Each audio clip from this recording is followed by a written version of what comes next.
వాస్తవంగా ఏంటంటేనండి, నేటి కాలంలో డబ్బు జ్యోతిష్యం ద్వారా మనం డబ్బుని ఆకర్షించవచ్చా? జ్యోతిష్యం ద్వారా మనకు తెలుసుకుంటే ఎలా చేస్తే రెమెడీస్ ఆకర్షించవచ్చా అని యెస్. కొంతమంది ఎదురు చూస్తా ఉంటారు. అంటే ఇక్కడ నేనేమంటానంటేనండి, ఒక జ్యోతిష్యం ఒకటే కాదు డబ్బును ఆకర్షించడానికి. న్యూమరాలజీ ప్రకారం వెళ్తే ఏమవుతుంది, ఆ వైబ్రేషన్ ద్వారా మనం డబ్బును ఆకర్షించవచ్చు అని చెప్తుంటాం. అవును. అలాగే ఇంకొకటి ఏంటంటే కర్మ సిద్ధాంతం ప్రకారం కూడా ఈ డబ్బుని ఎలా ఆకర్షించాలో ఇప్పుడు మీరు అడిగిన క్వశ్చన్కి ఇన్ని కోణాల్లో నేను ఆన్సర్ అదే కదా, ప్లీజ్. ఇప్పుడు మనం చేయవలసింది, ముందు తెలుసుకోవాల్సింది ప్రతి వ్యక్తి ఏంటంటేనండి, ప్రతి మనిషికి కావాల్సింది డబ్బు. ఎస్. ఈ డబ్బు అనే ఒక ఫ్రీక్వెన్సీని తెలుసుకున్నవాడు డబ్బుని ఈజీగా ఆకర్షిస్తాడు అంటారండి. ఓకే. చాలా మంది అంటారు డబ్బుని సంపాదించడం చాలా కష్టం. ముందు మన నోటెంబడి వచ్చేది అదే. అవును. అనిల్ అంబానీ గారు ఏం సార్, ఆయనకి కలిసి వచ్చింది, ఆయన అదృష్టం, వాళ్ళ నాన్న ఇచ్చాడు, వీళ్ళు ఇప్పుడు ఇలా రకరకాలుగా మాట్లాడుతూ ఉంటారు. నేనేమంటానంటేనండి, అసలు అది కాదు మీరు తెలుసుకోవాల్సింది. ఒక జీరోగా ఉన్నవాడు హీరో లేని వాళ్ళు ఎంతమందిని చూసాం, హీరోగా ఉన్నవాళ్ళు జీరో ఎంతమందిని చూస్తూ ఉన్నాం లోకంలో ఇవాళ. కాబట్టి అసలు ముందు మూలాలు తెలుసుకుని దానికోసం ప్రయత్నం చేస్తే 100% డబ్బుని ఈజీగా ఆకర్షించవచ్చు. డబ్బు అంటే మనందరికి ఏం తెలుసండి, ఒక కాగితం అనుకుంటాం, ఒక పేపర్ లేకపోతే ఒక కాయిన్ అనుకుంటాం. కాదు, డబ్బు అంటే ఇది ఒక లక్ష్మీ తత్వం. అలాగే స్త్రీ తత్వం అని కూడా చెప్తూ ఉంటాం. లక్ష్మి అంటే స్త్రీ దేవత కాబట్టి ఇక్కడ ముఖ్యంగా డబ్బుకు ఒక ఫ్రీక్వెన్సీ ఉంది. ఆ ఫ్రీక్వెన్సీ మిస్ అవుతున్నారు జనం. ఆ ఫ్రీక్వెన్సీని ఎందుకు మిస్ అవుతున్నారు వీళ్ళు, దానికి అసలు రీజన్ ఏంటి అని అంటే, డబ్బును చూడగానే చాలా మందిలో ముందు మొట్టమొదటిది ఏమొస్తుందంటే భయం వస్తుంది. ఏం భయం, ఈ డబ్బు ఉంటుందా, ఇవాళ వచ్చింది రేపు ఉంటుందా, పోతుందేమో అనే భయం. అలాగే ఉద్యోగం చేస్తుంటే ఉద్యోగం ఉంటుందా లేదా అని భయం. అసలు నాకు ఎప్పుడూ డబ్బు ఉంటుందా, నేను సంపాదించగలనా, ఒక బిజినెస్ పెడితే నేను సక్సెస్ అవ్వగలనా, ఇలా ముందు వీళ్ళలో ఒక అభద్రతా భావం అనేది ఏర్పాటు చేసుకుంటారు. దీనివల్లే వీళ్ళు మిస్ అవుతున్నారు. అంటే డబ్బుని సంపాదించే డబ్బుకున్న ఫ్రీక్వెన్సీని మిస్ అవుతున్నారు అంటే కేవలం భయం అనే దాంతోనే మిస్ అవుతున్నారు. ముందు వీళ్ళలో భయం పోవాలి. సో ఒక నెగటివ్ ఫ్రీక్వెన్సీ, అది నెగిటివ్ ఫ్రీక్వెన్సీ. ఈ నెగిటివ్ ఫ్రీక్వెన్సీ ఎప్పుడైతే మన ఆలోచనలోకి వచ్చిందో మన బాడీని వీక్ చేసేస్తుంది.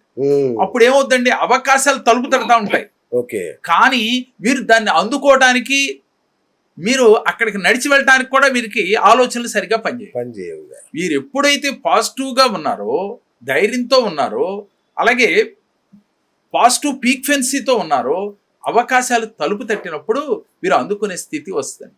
ప్రతి ఒక్కరూ 199 మంది డబ్బుని ఆకర్షించలేకపోవడానికి కారణం ఏంటంటే వారిలో ఉన్న భయమే. దీనికి ఇంకోటి కూడా చెప్తారు మనోళ్ళు కర్మ సిద్ధాంతంలో. పూర్వజన్మలో వీరికి అదృష్టం ఉంది, కర్మ వరకు, కర్మ సిద్ధాంతం ప్రకారం. అంటే ఎంతో పుణ్యం చేశారు, దానం చేశారు, దానివల్ల అదృష్టం అనేది ఈ జన్మలో ఉంది. తలుపు తెరుచుకుంది, అదృష్టం అనే ద్వారాలు తెరుచుకున్నాయి.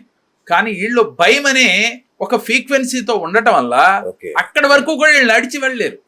అప్పుడు ఏమైపోయింది, ఇప్పుడు చేసే కర్మ అనేది, అంటే మీరు చేసే భయంతో ఆ కర్మ చేయలేరు. ఆ కర్మ చేయలేకపోవడం వల్ల పూర్వజన్మ యొక్క అదృష్టం ఉన్నప్పటికీ, తలుపు తెరుచుకున్నప్పటికీ కూడా దాన్ని అందిపుచ్చుకోలేని స్థితిలో వీళ్ళు ఆగిపోయారు. సరే, ఇదేమో సైకాలజీ ప్రకారం అనుకుందాం. ఎస్. మరి జ్యోతిష్య పరంగా చూస్తే మన ధనస్థానం ఏదైతే ఉంటుందో మన జన్మకుండల్లో, అంటే దాన్ని మనమే బ్లాక్ చేసుకుంటున్నాం 100%. ఎలా అంటే జ్యోతిషం ప్రకారం మనకి 12 స్థానాలుగా చూస్తాం కదా. ఆస్ట్రాలజీలో 2వ స్థానం ధనస్థానం, సెకండ్ హౌస్. అలాగే 9th హౌస్ వచ్చి భాగ్యస్థానం. ఇక్కడ 10వ స్థానాన్ని కర్మస్థానంగా కూడా చెప్తాం. కర్మ అంటే పని, జరిగే విధాన్ని కర్మస్థానం చెప్తుంటాం. 11వ స్థానం లాభస్థానం. అంటే ఈ స్థానాల్లో శుభగ్రహాల యొక్క అనుకూలత ఉందనుకోండి, మీరు జీవితంలో చాలా అద్భుతంగా అవకాశాలు వస్తాయి.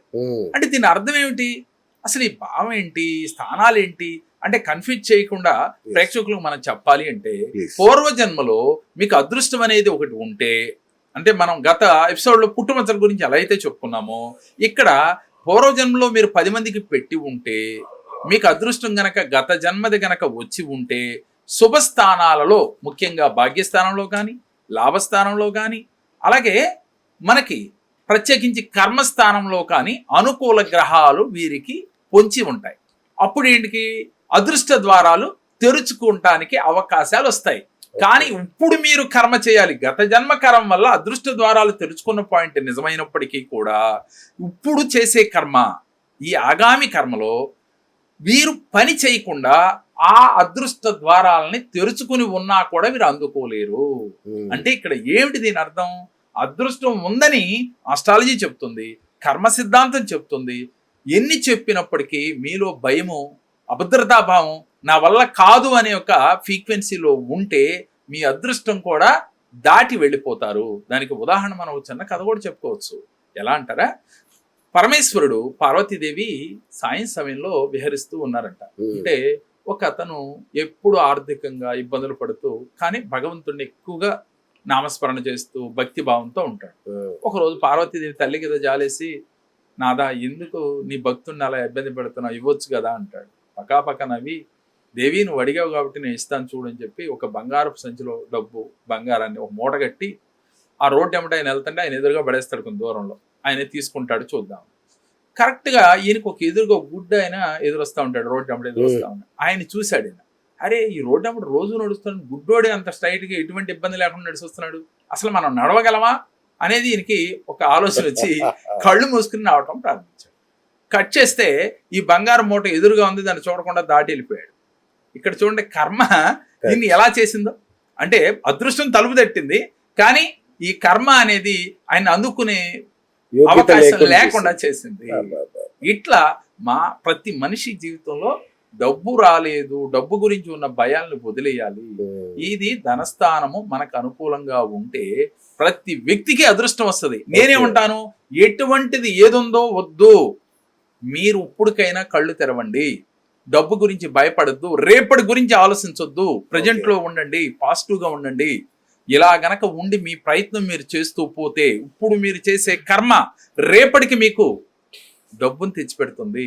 అలాగే ఇప్పుడు మొక్క పెట్టామండి, రేపు ఫలాలను ఇస్తుంది. ఆ మొక్క అంటే ఏంటి, మీ ఆలోచన. అంతేగాని రేపు అవుద్దు అవదంటే అసలు ఆలోచన లేదు, కర్మే చేయరు మీరు. కాబట్టి ప్రతి వ్యక్తి పాజిటివ్ గా ఆలోచించండి. ఎందుకు డబ్బు రాదో చూడండి. డబ్బు అనే ఫ్రీక్వెన్సీతో కనెక్ట్ అవ్వాలంటే మీరు ధైర్యంగా ఉండాలి, పాజిటివ్ గా ఉండాలి. Hi friends, thank you for watching this video. ఈ వీడియో గనుక మీకు నచ్చినట్లయితే దయచేసి లైక్ చేయండి, షేర్ చేయండి. ముఖ్యంగా మా ఛానల్ 24/7 న్యూస్ టీవీని సబ్స్క్రైబ్ చేసుకోండి. ఆ తర్వాత మీ విలువైన అభిప్రాయాల్ని, మార్పులు, చేర్పులు, కావాల్సిన వీడియో ఏమన్నా ఉంటే మన వీడియో కింద కామెంట్ సెక్షన్ లో కామెంట్ రూపంలో తెలియజేయండి. నమస్కారం, సాయిదంచిక మాట్లాడుతున్నాను. ప్లీజ్ సబ్స్క్రైబ్, షేర్, లైక్ చేయండి 24/7 టీవీ ఛానల్. హాయ్ నమస్తే, నేను మీ Sonia Akula. Please subscribe to 24/7 News TV. Hi అండి, అందరికీ నమస్తే. నేను Mankota Prasad. Please do subscribe 24/7 News TV.